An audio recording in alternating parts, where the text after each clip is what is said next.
Bonjour, je m'appelle Diana Thiam, je suis agent de traçabilité pour la société Capocci et nous travaillons actuellement sur le chantier franchissement de la Seine. Bonjour, je m'appelle Antonio Afonso, je suis chauffeur dans la société Capocci, je travaille avec ma collègue Diana.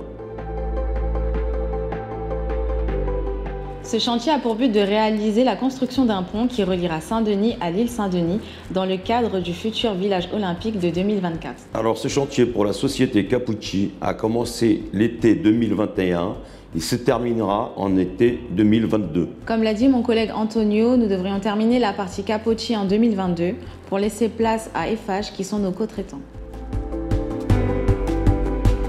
Mon rôle sur cette opération en tant qu'agent de traçabilité consiste à réaliser le suivi et la gestion des déblais. Alors moi, en tant que chauffeur, je m'occupe d'évacuation des déblais. En ce qui me concerne, j'ai travaillé chez Capocci pendant 1 an en intérim. J'ai fait différents chantiers sur lesquels j'ai acquis différentes expériences qui m'ont permis de devenir agent de traçabilité. Alors pour moi, en tant que chauffeur poids lourd, on a besoin d'un permis poids lourd ainsi que la FIMO. Selon moi, les qualités nécessaires pour exercer mon métier sont la ponctualité, la rigueur et surtout, il ne faut pas avoir peur des chantiers. Alors, pour faire le métier de chauffeur poids lourd, il faut se lever très tôt le matin et ne pas avoir peur d'être derrière un volant toute la journée.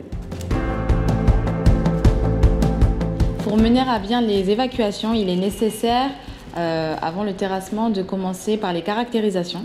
Ça consiste à faire des sondages sur les lieux où nous allons terrasser afin de définir les différentes filières. Suite à ça, nous obtenons un plan d'orientation qui va définir les différentes natures des déblais, qu'elles soient inertes ou polluées. Grâce à ce plan d'orientation, nous pouvons commencer le terrassement et les évacuations. Les camions sont chargés et en fonction des déblais, ils sont envoyés dans des décharges adaptées. Une fois que mon camion est chargé, que ma collègue me donne un bon de décharge, moi, je sais dans quelle décharge aller vider. Une fois que mon collègue Antonio revient de la décharge, nous continuons les évacuations tout au long de la journée. Un nouveau bon est donné pour chaque tour. Au quotidien, nos deux activités sont complémentaires car sans chauffeur, nous ne pouvons pas évacuer. Et nous, son bon de déchargement, on ne peut pas vider. Pour moi, la différence d'âge n'est pas un frein. Au contraire, l'expérience d'Antonio me permet d'apprendre au quotidien. Car il a connu le terrassement il y a 20 ans. Celui-là est bien différent de celui d'aujourd'hui. Quant à moi, ma formation récente me permet de le sensibiliser concernant les nouvelles normes environnementales et process. Oui, en effet, il y a quelques années en arrière, on faisait nous-mêmes les bons de déchargement.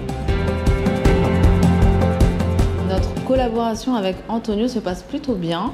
Nous sommes sur ce chantier depuis le début, il y a une bonne communication, il n'y a jamais eu de problème, donc tout se passe très bien. Moi, de ma collaboration avec ma collègue, je m'entends très bien, très gentille, souriante, aimable, un petit peu casse-pied par rapport au travail, mais sinon ça va, tout va bien.